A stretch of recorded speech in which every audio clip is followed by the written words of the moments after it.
Sa my driver sweet lover, 5 million. Miss Barrinuevo bids 5 million. 7 million pesos. busy ang mga madatong.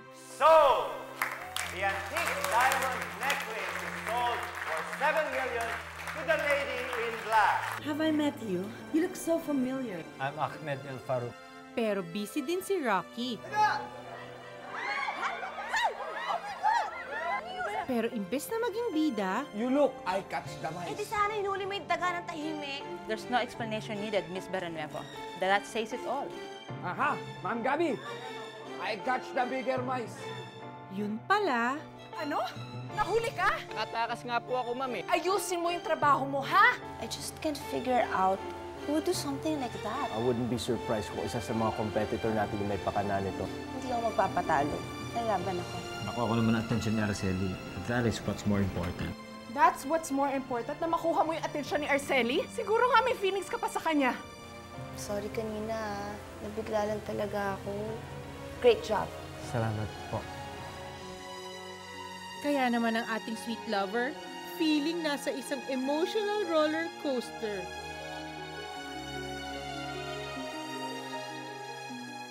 Ginawa ko, hinabol ko, takbo ko ng takbo, tapos nahuli ko yung daga. Pagkahuli ko ng daga, hinawakan ko. Nakahawakan ko sa kamay ko eh.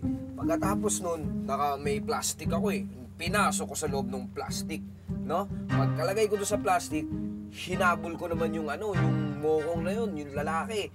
Pagkahuli ko doon sa lalaki, dinala ko kay Ma'am Gabi. Sinabi ko sa kanya, ito yung may kasalanan. Eh, di bilib na bilib sila sa'yo, Rocky. Oo nga, hirong-hiro yung dating mo. Kuha mo, hirong-hiro talaga. Alam mo, tama yung sinabi sa akin ni Milete. Kailangan gumawa talaga ako ng paraan para mapansin ako ni Ma'am Gabi. Nung una, wa-epek eh. Pero nung ginawa ko kanina, yung nahuli ko yung daga, tapos nahuli ko yung lokong lalaking yun, napansin ako ngayon. At ito pa yung maganda. Hinawakan ako ni Ma'am Gabi sa braso. Ibig sabihin, sinansingan ka niya? Parang gano'n na nga. Astig. Astig talaga. So feeling mo may pag-asa ka? May laban ka dyan? Tingin ko talaga may laban na ako kay Sir Simon eh. Tama. Maganda yung tanong mo. May laban ako. Okay lang. Okay lang na lumaban. Pero dapat patas ang labanan. Tama ko kayo dyan. Pero seryoso na. Rocky, kailan ka ba sa sweldo eh? Kailangan na natin magbayad ng Meralco. Oo nga, oh. Eh, sa katapusan pa yung sweldo ko eh. Huwag kayo mag-alala. Mababayaran din natin yung kuryente. Manghihiram ako ng pera sa isang kaibigan ko. Sige, Bolo. Basta huwag niyo lang bebenta yung katawan niya, lo, ha? Aling white. Hindi nga. Tulog na tayo. Pwesto na tayo. Kala kayo dyan. O, tawag na. 1, 2, 3.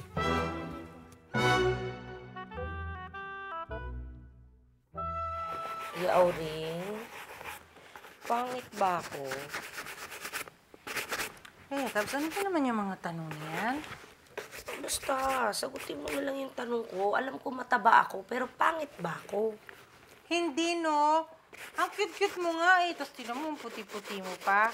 Eh, bakit di ako pinapansin ni Jim Road? Yes, tama ba ito? Madaling araw tayo aalis. Tumutubo na yung sumpa sa mukha ko. Eh, Sir Von, 8 oras ang papunta sa Bigan. Ngayon, kung halis tayo ng umaga, malilito tayo ng dating doon. Teka, Besa, to refresh my memory, bakit pa tayo pumunta sa Green Haven Resort? Because Bella told me to. Eh, nalalugi na kasi yung Green Haven eh. So, she asked me na puntahan yun para at least malaman yung problema. Yaya Tabs, ilang beses ko bang dapat sabihin sa'yo, yung Jimrod na yun, hindi yung tao. Bakulaw siya, kaya wala siyang puso. Hindi naman siguro. Hindi ako naniniwalang walang puso si Jim Roth. Hindi naman magpapahalaga ng ganun-ganun lang yun sa Barrinuevo family. Ayan, puro na lang problems. May resort na puro daga. May resort na nalulugi. Ano susunod? Resort na binabaha. Kaya buti na lang na-resolve kagad yung sanitation issue dun sa Blue Escape. Otherwise, in time, makakaalis na yun. Don't worry, Gabby. I'll do a thorough inspection of Green Haven para ma-pinpoint natin lahat ng pagkakamali nila. Ay nako, alam mo, si Jim Rod. Kaya lang yun nandito at nagtatagal siya dahil malaki ang sweldo niya.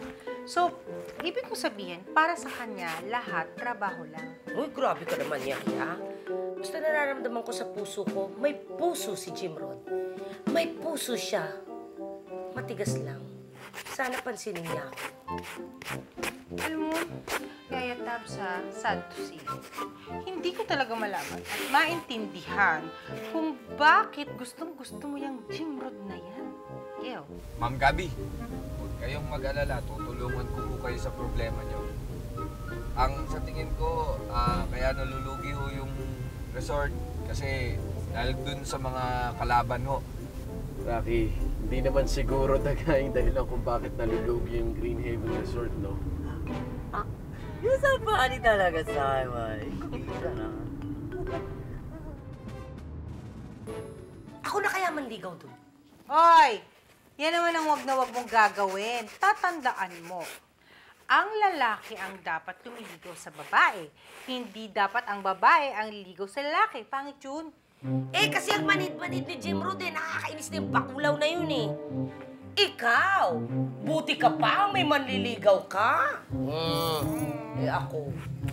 May love life. Tinaig pa ako. Give me a V. Give me an I. Give me a G. Give me an A. Give me an N. What have you got? Vegan! Yes, ito tayo ngayon sa vegan. O diba, mga kalsada pa lang may character na. Gosh, feeling ko na-transport ako back in time. Dito matatagpuan ang breathtaking ng Vegan Cathedral, ang Archbishop Residence, Plaza Burgos, at ang Siquia Mansion kung saan tumira si Presidente Elpidio Quirino, ang ika-6 na presidente ng Pilipinas. Pwede kayang umakyat sa bell tower na yan. At syempre, dito matatagpuan ang mga ancestral houses.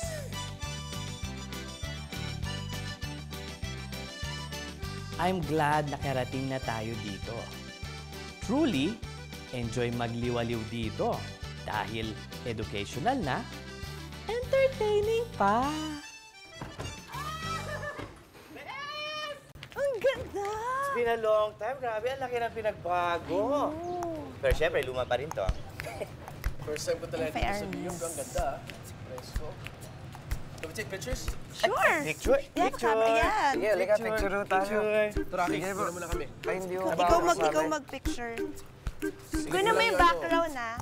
Ayusin mo rin yung focus para para maganda yung kuha. Paano ho to? Ito. Oh, and tapos ito lang ipindutin mo. Tapos Ganda ng weather today. Ayan, picture. Kunin mo na sila. Camera ko yan eh. 1, 2, 3, 4, 5. Pindutin mo na. Ito po. Isa pa. Sige po. Sige. Diyan. Ito po. 5, 4, 3, 2, 1. Tama, Sir Simon. Okay, Ako picture. naman ho. Sali naman ho ako. Game. Picture ho. Ako talagang kukuha, gano'ng camera ko to. Sir, pwede mo ba mag-post ako? Bahala ka. Gusto mo kumapit ka sa dingding. Ipa-develop niyan, sir, ha? Oo, bibigyan kita one by one.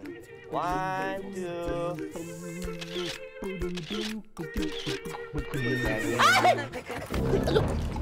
Tama! Muntikan ka na, girl. Taga saan ba ako nakaritela? Pwedeng solo. Ito si Simon, Solo pero ko. wala sa sarili ngayon. Tayo naman, Von. Tayo. Ano ba mga nangyayari? Camera mo yun akong picture. Isa pa. Dapat doon may picture tayo. Excuse me po. Excuse me lang, Yes? Ma'am Gabi, kasi yung gaso natin baka maubos. So, kailangan ho natin bumili ng gasolina. Wala nang gas? Ganito na lang. Rocky, balikan mo kami after magpagas. Von, dito mo tayo sa souvenir shops. Parang gusto kong kumain ng bagnet. Bagnet! Bagnet! Let's go! Rocky, balikan mo kami. Pagas ka muna, ha? Full tank mo. Ito. Wow! Ang ganda ng t-shirt. Ang pasalubong, di ba?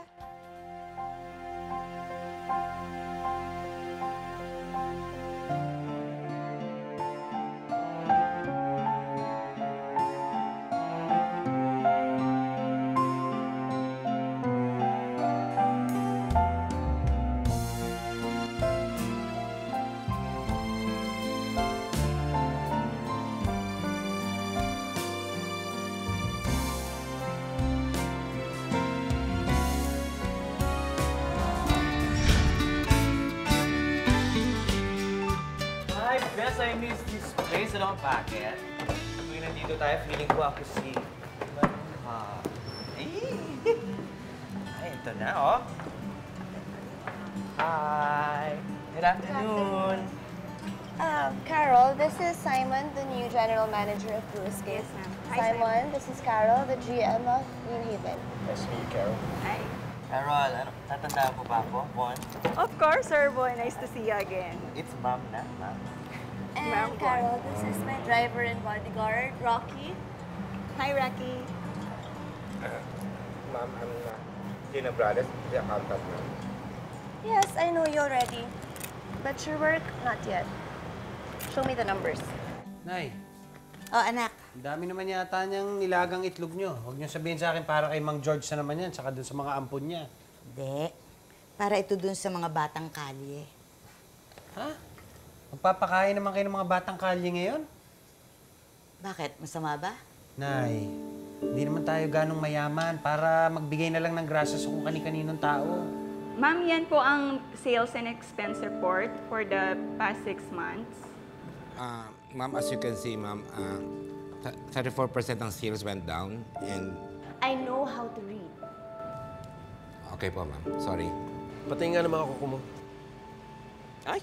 Remember, cleanliness is of the utmost importance, okay? Okay naman, pa-French tips mo yan, usong-uso. At least ikaw unang lalaki nagpa-French tips, di ba? Bongga yon. Paminsan-minsan lang naman natin ginagawa yun kapag nakakaluwag-luwag tayo.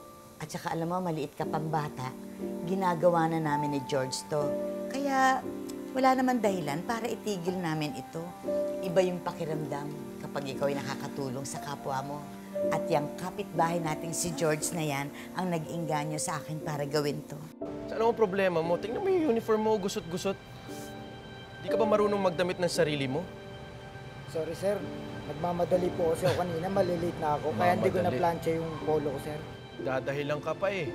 Dapat umaga pa lang nakapreparado na yan. May extra ka dapat na nakaplansya. Okay? At huwag ka laging late. It's a sign of professionalism. Always be on time. English mo yan? Baka dumugo ilong mo. Tingnan mo. Nosebleed ka dahil English. Buti pa yung ibang tao, Nay. Mahal na mahal niyo. Ano ka mo? Wala ho, wala ho. Eh, anak, pwede ba akong humingi sa'yo ng pabor? Ano ba yun? Eh, pwede mo ba kami samahan ni George magpakain ng mga batang kalye? Rockstar ka? Di po. Anong trabaho mo dito? Bellboy po. Bellboy ka, hindi rockstar. So ba't ganyan ayos mo? Tingnan mo buhok mo, parang isang balde ng gel ginamit mo, di na gumagalaw. Alam mo, kung gusto mo makakuha ng malaking tip sa mga guests, dapat presentable ka. Hindi na usong emo. Kailangan lagi kang smile and dazzle. Dazzle them with your presence. Yeah. What's Yes, wrong sir. with you people? Honestly, dazzle them with your presence. How hard is that to understand? Kung masyado kasi English yan, baka dumugo ang mga ilong nga. You're all dismissed.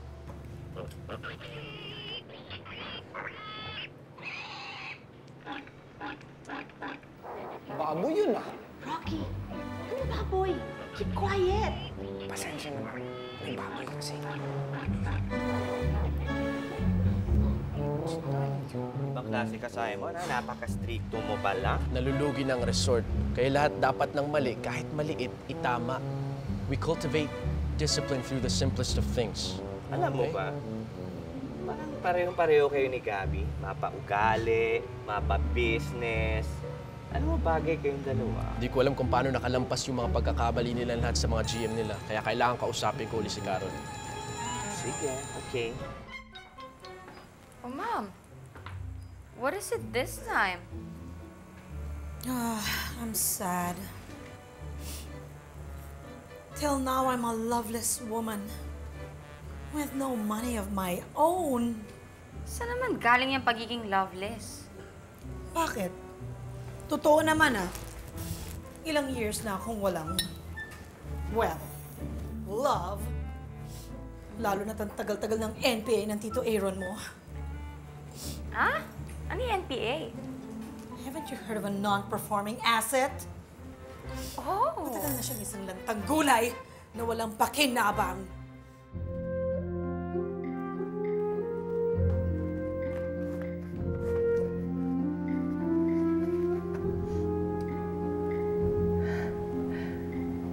Regalo para sa akin?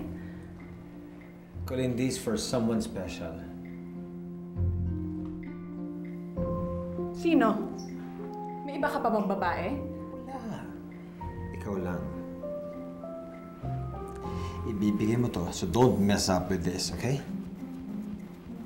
Kailan ba ako pumalpak, ha? Kamunti ka na pumalpak na mahuli yung tao mo. Remember? So, Mom. Sana naman meron akong suitor katulad ni Auring. That vicious old maid. May manliligaw si Yaya Uring? That's what I heard. Can you imagine, Monique?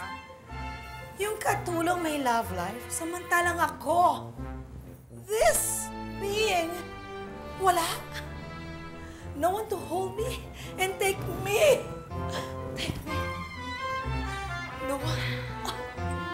Mom, don't be sad. The right guy will come. Okay? I hope. Tingnan mo. Sana nga magdilang anghel ka. And it better be soon. And the guy better be filthy rich. So we can leave this mansion with a vengeance. Beautiful. I'll be busy tomorrow. May pupuntahan na ako. Sino? Hanapin ko yung isa ko pang anak. Oh, kuha pa. Dito, magdala ng juice sa kanila. Oh, ayan. White, salamat ha. Alam mo bihirang magkaroon na naman ng sikmura ng mga batang ito eh. Ikaw naman? Ano ka ba naman, Georgie? Lagi ka na lang nagpapasalamat. Ang tagal-tagal na nating ginagawa ito. White, alam kong matagal mo nang ginagawa ito. Kaya paulit-ulit kitang pinasasalamatan. Ikaw talaga? Ay kung ako ba naman ay pinakakasalan mo na, di wala nang problema. Magkatulong na tayong dalawa na ginagampanan ng obligasyon natin sa mga anak-anakan mo. Wala nang pasapasalamat. Siyempre, asawa mo na ako di ba? White, laging kasal. Kasal ang nasa utak mo. Bastig ka, tama nga. May baboy nga dito. Akala ko namamalik mata lang ako. Ay, sir. Ako nga pala si, Rocky. Ako ang driver ni Ma'am Gabi. Ako pala si Mark, sir, ang zookeeper dito. Hindi lang baboy ang meron dito. Marami pang ibang hayop tayo dito. Ang ganda nga, no? Astig yung trabaho mo, ha? Pwede ko ba siyang laruin? Sir, pwede. Tama, sir. Ay, ano to pagkain niya? Ano pangalan niya? Stanley po, sir. Stanley. Oh, hindi man to nangangagat, no? Hindi naman, sir. Iwanan mo kita dito, sir. Sige, sige. Salamat, ha? Stanley. Oh, ha? Aba, ang bait-bait mo pala, ha? Bait-bait mo. Ma'am, your suite is ready. Marvin, paki-assist naman si ma'am sa room niya. Asan nga pala si Simon sa si Von? Should I get them for you? No, it's okay. I'll go to the zoo na lang. Hanapin ko si Simon myself. Alam mo, naalala ko tuloy nung kalaro ko nung bata ako. Ang pangalan niya, Bea Baboy. Oh, okay ka lang ba? Gusto mo, kantahan kita? Meron ako alam na kanta eh. Pag alam mo, sabayan mo ko, ha?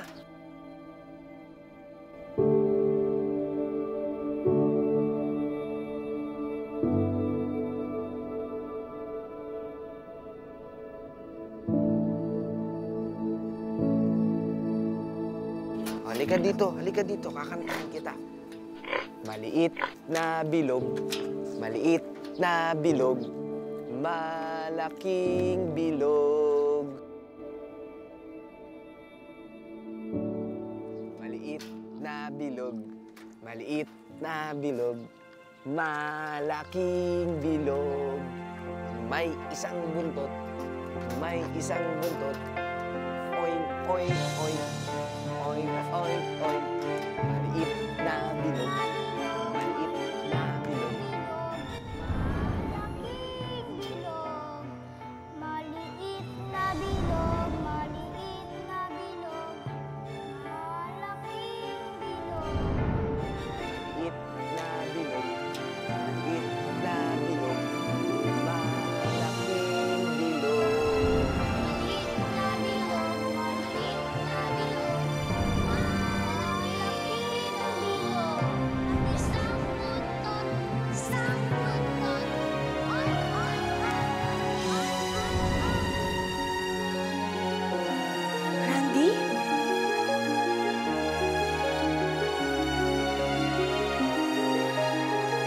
sa My Driver Sweet Lover.